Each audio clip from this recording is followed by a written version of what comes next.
2025 సంక్రాంతి సినిమాలేంటో తెలుసా? అబ్బా ఇది కాస్త టూ మచ్గా లేదు. ఈ సంక్రాంతి సినిమాల రచ్చే ఇంకా తగ్గలేదు.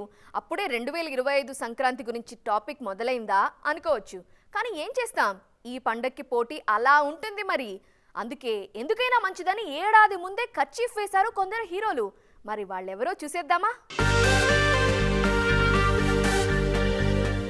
2024 సంక్రాంతి సినిమాల మత్తే ఇంకా దిగలేదు. 3-4 రోజులుగా బాక్సాఫీస్ దగ్గర మోత మోగిస్తున్నాయి.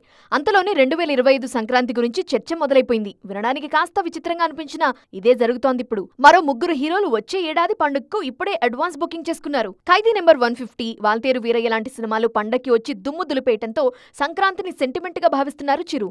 అందుకే సోషియో ఫ్యాంటసీగా వస్తున్న విశ్వంభరను 2025 సంక్రాంతికి సిద్ధం చేస్తున్నారు అన్నయ్య. చిరంజీవి చేసిన లాస్ట్ సోషియో ఫ్యాంటసీ అంజీ కూడా 2004 సంక్రాంతికి విడుదలైంది. మళ్లీ ఇన్నేళ్లకు అదే పండక్కి రానున్నారు మెగాస్టార్. హనుమాన్ సీక్వెల్ సైతం 2025 సంక్రాంతికే రానుంది.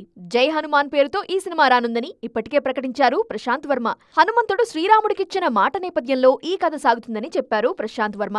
ఇక శతమానం భవతి 2 సైతం వచ్చే ఏడాది సంక్రాంతికి రానుందని కన్ఫర్మ్ చేశారు దర్శక నిర్మాతలు. పండక్కి వచ్చి హిట్ కొట్టడం అలవాటుగా చేసుకున్న నాగార్జున 2025 సంక్రాంతికి బంగారాజు 2 తీసుకురావాలని చూస్తున్నారు. ఇప్పటికే ఈ సిరీస్ లో సోగ్గాడే చిన్ని నాయన, బంగారాజు బాగానే ఆడాయి.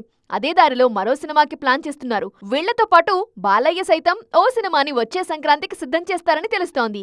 ఈ లెక్కన ఏడాది ముందే సంక్రాంతి హౌస్ ఫుల్ అన్నమాట.